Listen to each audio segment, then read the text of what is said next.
Hello friends, I am Pushkar Agarwal from BLA.in। आज ये geography का लेक्चर 3 है। इसमें हम जानेंगे रीजन्स के बारे में। अगर आपने मेरे पहले लेक्चर्स नहीं देखे हैं तो मेरी लिंक नीचे डिस्क्रिप्शन में दे रखी है, आप वहाँ पर जाकर मेरे प्रीवियस लेक्चर्स को देख सकते हैं। तो आइए शुरू करते हैं। Regions, how they form and change. पिछले लेक्चर में हमने देखा था कि एक कोई भी चीज़ जो फिक्स पैरामीटर की होती है उसे हम रीजन कहते हैं। तो आज हम उसी के आगे पढ़ेंगे। A region is a basic unit of geographical study. Geographical study की जो भी बेसिक यूनिट होती है वो रीजन कहलाती है। It is defined as an area that has unifying characteristics. हर रीजन के एक यूनिक कैरेक्टरिस्टिक्स होते हैं। The study of region helps us answer this questions. How and why is one area similar to another? How do the areas differ? Most region differ significantly from adjoining areas. क्या होता है कि जब हम study करते हैं regions को तो हमें दो क्वेश्चंस के आंसर्स मिलते हैं कि एक रीजन दूसरे रीजन से कैसे सिमिलर है और दो रीजन कैसे एक दूसरे से अलग अलग हैं। हमने देखा है कि बहुत सारे रीजन जो होते हैं वो अपने एडजॉइनिंग एरियाज से डिफरेंट होते हैं। Some regions are distinguished by physical characteristics. Physical characteristics include landforms, climate, soil and natural vegetation. For example, peaks and valleys of Rocky Mountains form a physical region। अब कुछ regions को हम physical characteristics से distinguish करते हैं और कुछ regions को हम ह्यूमन कैरेक्टरिस्टिक्स से डिस्टिंग्विश करते हैं। फिजिकल कैरेक्टरिस्टिक्स से हम कैसे डिस्टिंग्विश कर सकते हैं? जैसे कोई डेजर्ट का रीजन है तो हम उसे कहेंगे कि this region has desert characteristics, desert form characteristics, क्योंकि वो डेजर्ट में पाया गया है। अब रॉकी माउंटेन्स पे जो रीजन होता है वो उसके हिसाब से अपन उसे डिस्टिंग्विश करेंगे कि वहाँ पर पीक्स होती हैं, वैलीज़ होती हैं रॉकी माउंटेन्स में, तो हम एक फिजिकल कैरेक्टरिस्टिक्स बताएंगे। अब some regions are distinguished by human characteristics. This में include economic, social, political and cultural characteristics. The highly urbanized north east corridor between Boston and Washington DC can be considered as a human region. अब हम दूसरे पे आते हैं जो कहलाता है ह्यूमन कैरेक्टरिस्टिक्स। कुछ रीजन्स को हम ह्यूमन कैरेक्टरिस्टिक्स के द्वारा भी डिस्टिंग्विश करते हैं। इनके बेसिस होते हैं economical, social, political and cultural characteristics. इसका एक उदाहरण है northern east corridor between Boston and Washington DC। जो नदर्न ईस्टर्न कॉरिडोर है बोस्टन और वाशिंगटन DC के बीच में, वो सबसे ज़्यादा अर्बनाइज्ड एरिया है, तो हमने नदर्न ईस्ट कॉरिडोर को अर्बनाइज्ड टर्म से डिस्टिंग्विश कर दिया, तो इसे हम कहते हैं ह्यूमन कैरेक्टरिस्टिक्स। आगे जानते हैं regions, how they form and change. कुछ रीजन्स ऐसे होते हैं जिनमें दोनों फिजिकल और ह्यूमन कैरेक्टरिस्टिक्स का कॉम्बिनेशन होता है। जैसे हमारे दक्षिण एरिया, पृथ्वी का दक्षिण एरिया में जो देश आते हैं वो उनको हम कैसे डिस्टिंग्विश करते हैं? उनको हम फिजिकल और ह्यूमन कैरेक्टरिस्टिक्स दोनों के कॉम्बिनेशन से डिस्टिंग्विश करते हैं, Scandinavia and the Middle east.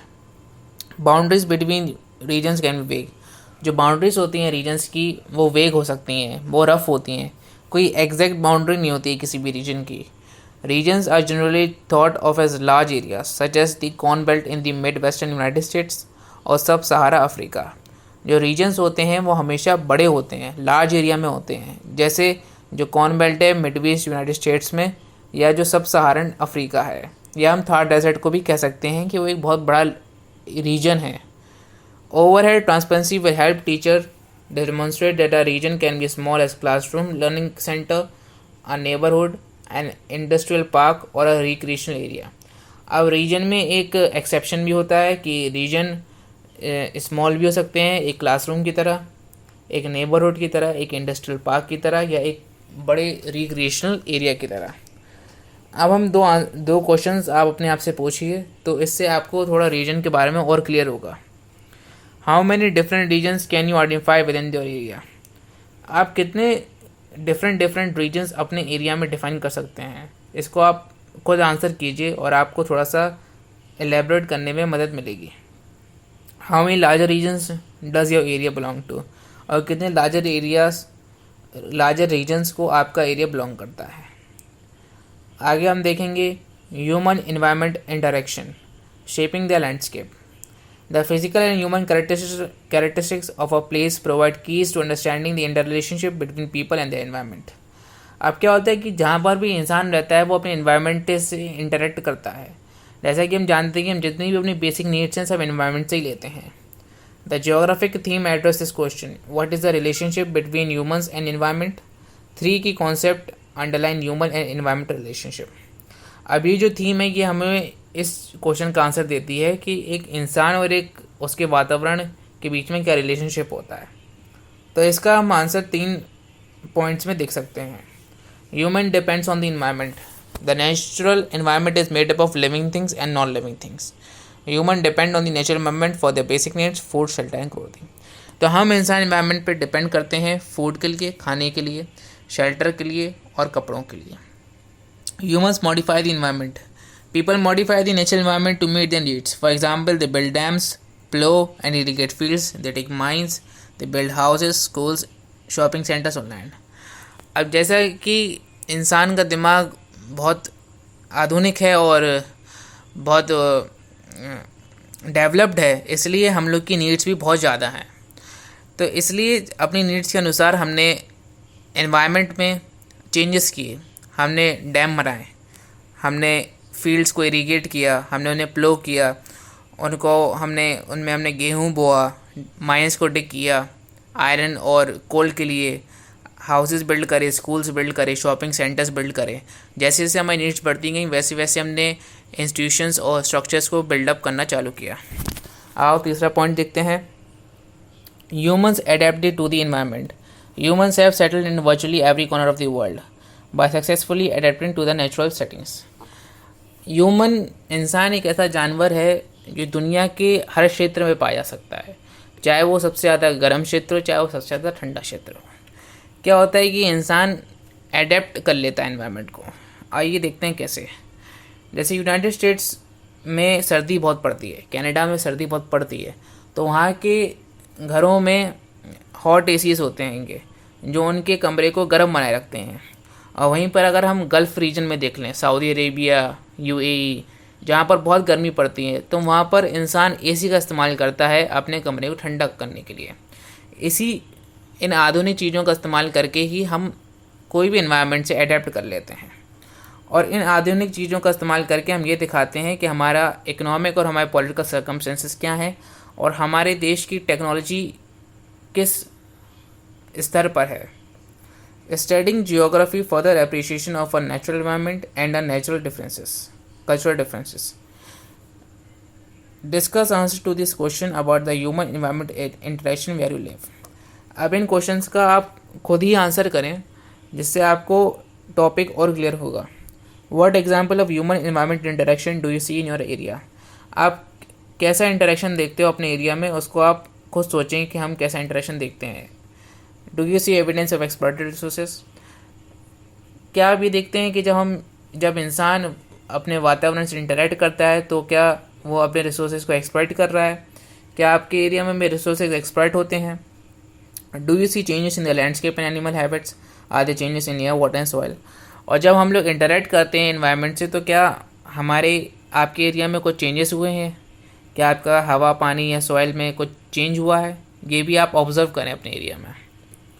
आइए हम तीसरी थीम पर आते हैं, movement, humans interacting on the earth.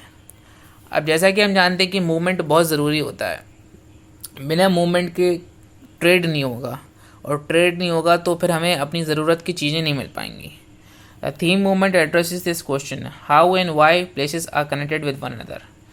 कि कैसे और क्यों प्लेसेस कनेक्टेड होती हैं एक दूसरे से।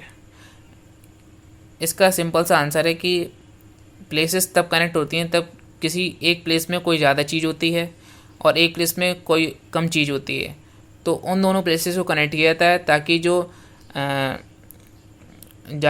जो ज़्यादा चीज़ें हैं वो कम अभाव के क्षेत्र में पहुंच सके।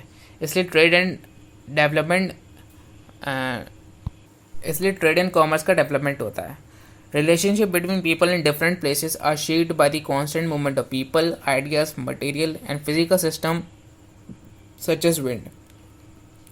तो क्या होता है कि जब दो प्लेसेस के बीच में कनेक्शन होता है तो उन दोनों प्लेसेस में रहने वाले इंसानों के बीच में आइडिया की शेयरिंग होती है, मटेरियल शेयरिंग होती है, physical system which is wind, water, इन सब की शेयरिंग होती है एक दूसरे के बीच में। Our world is constant motion, constantly changing. जो अपनी दुनिया है वो हमेशा चेंज होती रहती है। Like blood flowing through our bodies, moments bring life to place. जैसे अपना रक्त अपने शरीर में बहता है, वैसे ही मोमेंट हमारी ज़िंदगी को एक प्लेस पर लाता है। Discuss answers to this question about movement where you live. What example of movements of people, goods और idea do you see in your area. आप ये देखें कि आपके एरिया में कैसे कौन कौन से पीपल्स या गुड्स या आइडियाज़ आपके एरिया में आते हैं, या आपके एरिया में उन आइडियाज़ का मूवमेंट होता है। इसको आप ऑब्जर्व करें। Has immigration has an impact on your area, if so what has happened. क्या जब मूवमेंट होता है तो आपके क्षेत्र में कोई अफेक्ट हुआ है, कुछ इम्पैक्ट हुआ है, इसको भी आप ऑब्जर्व करें। What are the transportation routes in your area. आपके क्षेत्र में क्या क्या ट्रांसपोर्टेशन रूट्स हैं। इन सब क्वेश्चंस को आप खुद आंसर करें। आपको थोड़ा सा इस थीम के बारे में थोड़ा और समझ। आइए हम जानते हैं अगली थीम के बारे में, place, physical and human characteristics. The theme of place address this question, what is like there. The theme consider the characteristics that make one place different from all places on earth. Geography describes by two kinds of characteristics, physical and human. जैसा कि हम आपको पहले बता चुके हैं कि हर क्षेत्र में अपनी एक यूनिक कैरेक्टरिस्टिक्स होता है जो उसे दुनिया के हर क्षेत्र से अलग करता है। तो इसके दो टाइप्स होते हैं, कैरेक्टरिस्टिक्स होते हैं, फिजिकल एंड ह्यूमन। हम बता चुके हैं, अपन लोग ऑलरेडी डिस्कस कर चुके हैं कि फिजिकल कैरेक्टरिस्टिक्स का मतलब होता है कि कोई क्षेत्र दूसरे क्षेत्र से डिफरेंट कैसे है उसके फिजिकल कैरेक्टरिस्टिक्स के अनुसार। जैसे एक क्षेत्र का जियोलॉजिकल, हाइड्रोलॉजिकल, एटमॉस्फेरिक और बायोलॉजिकल प्रोसेस अलग हैं दूसरे क्षेत्र से। This include landforms, bodies of water, climate, soils, natural vegetation and animal life. ऐसे कोई क्षेत्र में ब्लैक सॉइल पाई जाती है, किसी क्षेत्र में रेड सॉइल पाई जाती है, किसी में मडी सॉइल होती है, किसी में लोमी सॉइल होती है। तो इन सॉइल के बेसिस पे हमने एक रीजन को डिस्टिंग्विश किया, तो इसे हम फिजिकल कैरेक्टरिस्टिक्स में डालेंगे। अब ह्यूमन कैरेक्टरिस्टिक्स को देखते हैं। Human characteristics of a place comes from human ideas and actions. These include bridge, houses, and parks. Human characteristics of place also include land use, density of population, language patterns, religion, architecture, and political system. अब जैसे हम China और India को distinguish कर सकते हैं on the basis of human characteristics, कि China में ह्यूमन डेंसिटी बहुत ज़्यादा है, इंडिया में चाइना की कंपैरिजन थोड़ी सी कम है, और अमेरिका की इंडिया की कंपैरिजन और भी कम है। तो हमने इंडिया, चाइना और अमेरिका को ह्यूमन कैरेक्टरिस्टिक्स के बेसिस पर डिस्टिंग्विश कर दिया। आगे देखते हैं। The theme of place helps us flash out information about location. Taken together the themes of location and place provides a basis for observation in geography. अब क्या होता है कि जो भी हमने थीम्स देखें तो इससे हमें किसी भी लोकेशन के बारे में स्टडी करने में हेल्प मिलती है, किसी भी लोकेशन के बारे में और नॉलेज मिलती है। These themes can be use to help answer the first two questions of geography, where is it and why is it, कि वो क्या है और वो कहाँ है। इन दो आंसर्स को हम लोकेशन की नॉलेज से जान सकते हैं कि कोई भी चीज़ कहाँ पर है और वो क्यों है वहाँ पर। With a sense of physical and human place we can read the landscape around us and make observation about what we see. We will explore more about physical and human place when we look at the theme of region. जब हम reason की theme पर देखते हैं तो हम observation find करने में हमें इजी होता है कि हमारे अगल बगल क्या है और क्यों है, या उसका क्या कार्य है। Discuss answers to this question about your place. अपने क्षेत्र के बारे में ये क्वेश्चंस को आप आंसर करें। इससे क्या होगा कि आपकी नॉलेज और बढ़ेगी। How would you describe where you live physically. आप अपने क्षेत्र को फिजिकली कैसे डिस्क्राइब कर सकते हैं। क्या आपके क्षेत्र में पहाड़ हैं या नदियाँ हैं। इज़ योर प्लेस फ्लैट और हिली, हॉट और कोल्ड, वेट और dry, what natural resources you find there. क्या आपकी जगह फ्लैट है, चपटी टाइप की है, प्लेन है, या उसमें हिली रीजन है, या आपकी जगह में ठंडक ज़्यादा पड़ती है, गर्मी ज़्यादा पड़ती है, कि बरसात ज़्यादा होती है, कि एकदम सूखा होता है। तो इन सब चीज़ों से आप अपनी प्लेस को डिस्टिंग्विश कर सकते हैं। What are some of the human characteristics that describe your land. For example, what types of houses are there, are patterns of land use different from those in parts of the country. आप अपने land को human characteristics से भी distinguish कर सकते हैं कि किस प्रकार के घर आपके क्षेत्र में, खुले घर हैं या बंद से घर हैं, या आपका जो लैंड यूज़ है पैटर्न है वो क्या डिफरेंट है दूसरी कंट्री से, या other parts of the country से डिफरेंट है। इन सब से भी आप अपने लैंड को डिस्टिंग्विश कर सकते हैं। What types of industries are found and how might they different from industries in other parts of the country. क्या आपके क्षेत्र में कॉटन की इंडस्ट्री है या जूट की इंडस्ट्री है या सिल्क की इंडस्ट्री है। तो इन सब चीज़ों से हम अपने क्षेत्र को डिस्टिंग्विश कर सकते हैं। इन क्वेश्चंस के बारे में आप सोचिएगा, इससे आपको टॉपिक और भी क्लियर होगा। बस आज के लिए इतना ही। अगर आपको हमारा लेक्चर पसंद आया हो तो कृपया करके लाइक करें, शेयर करें और सब्सक्राइब करें। और कोई भी क्वेरी हो तो आप नीचे कमेंट बॉक्स में मुझे बताएं, मैं उसको ज़रूर आंसर करूँगा। और आगे के वीडियोस के नोटिफिकेशन पाने के लिए आप बेल आइकन को दबाएं या हमारे टेलीग्राम चैनल को ज्वाइन करें। धन्यवाद, शुक्रिया।